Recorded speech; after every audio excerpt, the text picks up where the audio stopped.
तो आज हम बात करेंगे उस महानायक की जिसे लोग बॉलीवुड का भगवान मानते हैं। लेकिन क्या ये भगवान सच में सबकी भलाई का सोचते हैं या सिर्फ खुद की? जी हाँ, बात हो रही है अमिताभ बच्चन की। हाल ही में एक्ट्रेस मौसमी चटर्जी ने इनके बारे में कुछ ऐसे खुलासे किए हैं जो इनकी चमकती हुई छवि के पीछे छिपे काले साए को दिखाते हैं। मौसमी जी ने अपने इंटरव्यू में कहा, अमिताभ बच्चन शानदार अभिनेता हैं, लेकिन स्टारडम का चस्का लगते ही वो बदल गए। सोचिए, जो इंसान एक वक्त पर हर किसी से दरवाजे पर काम मांगने के लिए खड़ा रहता था, वही स्टार बनते ही खुद को ताजमहल समझने लगा। मौसमी ने बताया कि जब अमिताभ स्ट्रगल कर रहे थे तो शत्रुघ्न सिन्हा के साथ सेट पर घूमते थे, लोगों से काम मांगते थे, लेकिन जैसे ही उन्हें सुपरस्टार का तमगा मिला, उन्होंने सबको अलविदा कह दिया।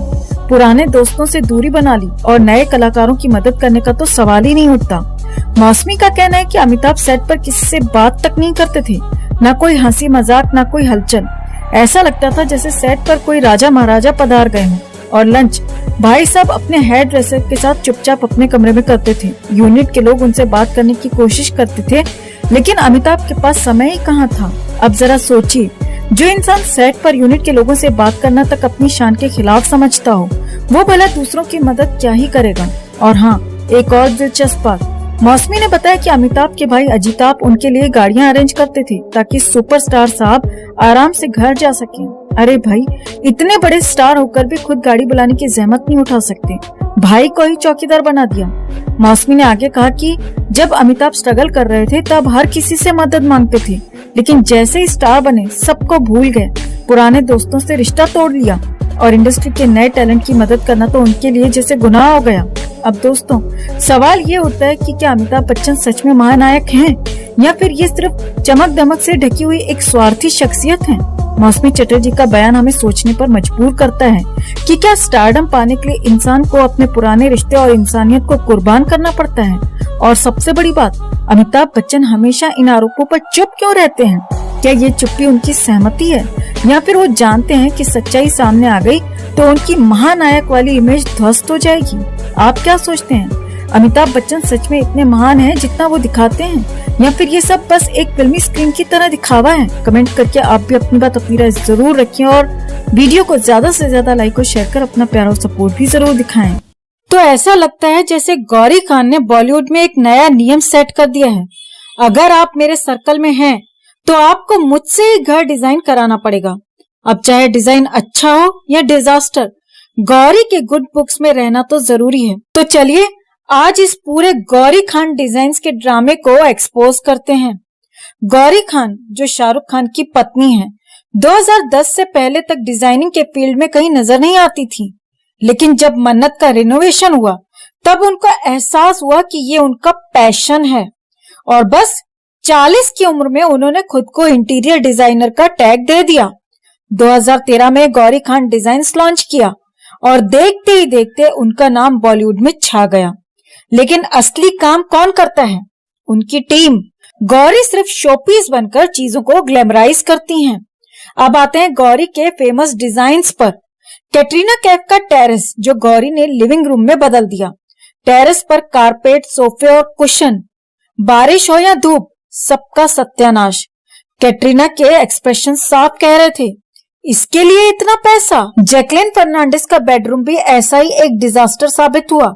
नया टीवी, नया कारपेट, बस थोड़ा फर्नीचर बदल दिया और रूम को क्लमजी बना दिया। जैकलिन की शक्ल देख के लग रहा था मेरा पैसा और बेडरूम दोनों बर्बाद कर दिया। गौरी के स्टोर से आप अगर एक सोफा खरीदना चाहें तो तैयार रहें 7.5 लाख रुपए खर्च करने के लिए।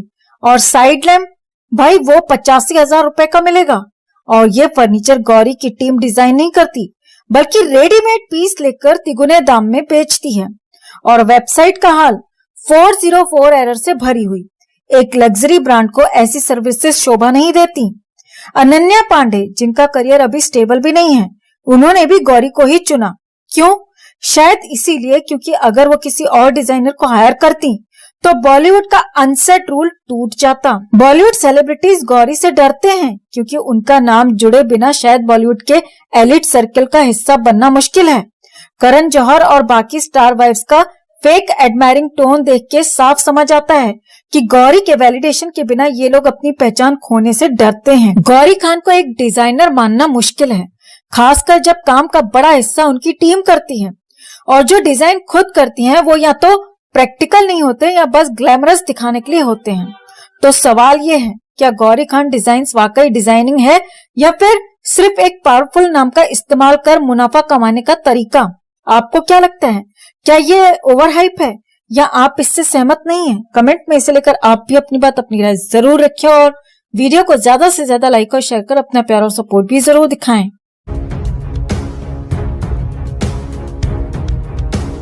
तो स्वरा भास्कर, जो हमेशा अपने खुले विचारों और मेरा शरीर मेरी मर्जी वाले बयानों के लिए जानी जाती थी, अब खुद अपने सिद्धांतों को पीछे छोड़कर कट्टरपंथियों के साथ खड़ी नजर आ रही हैं।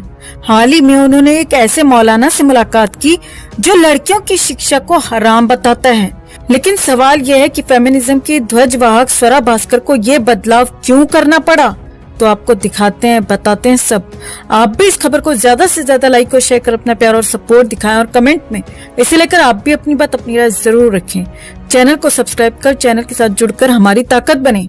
तो पहले ये वही स्वरा थी जो हर मुद्दे पर अपनी राय रखने से नहीं चूकती थी, चाहे वो सीएए का विरोध हो, अयोध्या का फैसला हो या ट्विटर पर किसी को ज्ञान देना। उन्होंने खुद को फ्री स्पीच और फेमिनिज्म की सबसे बड़ी समर्थक घोषित कर दिया था। लेकिन अब लोग पूछ रहे हैं, मैडम आपकी वही आजादी वाली बातें कहाँ गईं, जब आप ऐसे लोगों से मिल रही हैं जो महिलाओं को पढ़ाई के अधिकार से भी वंचित करना चाहते हैं? तो हुआ यूं कि स्वरा भास्कर ने हाल ही में एक फोटो शेयर की जिसमें वो एक ऐसे मौलाना के साथ बैठी हैं जो कहते हैं लड़कियों को अकेले स्कूल भेजना हराम है, चाहे वो हिजाब पहने हो या ना पहने हो। अब सोशल मीडिया पर लोगों ने सवाल उठाए। ट्रोलर्स बोले, स्वरा मैडम आप तो फेमिनिज्म और आजादी की बात करती थी, तो फिर इन कट्टर विचारों का प्रचार करने वालों के साथ चाय क्यों पीने पहुंच गईं? लोगों ने स्वरा की तुलना कटरीना कैफ से कर दी। एक यूजर ने लिखा, कटरीना शादी के बाद सिंदूर, बिंदी और ट्रेडिशनल लुक में नजर आती हैं, वहीं स्वरा शादी के बाद ऐसे कपड़े पहनती हैं कि खुद मौलाना भी कहते होंगे, वाह मैडम आप तो हमारी टीम में आ गईं।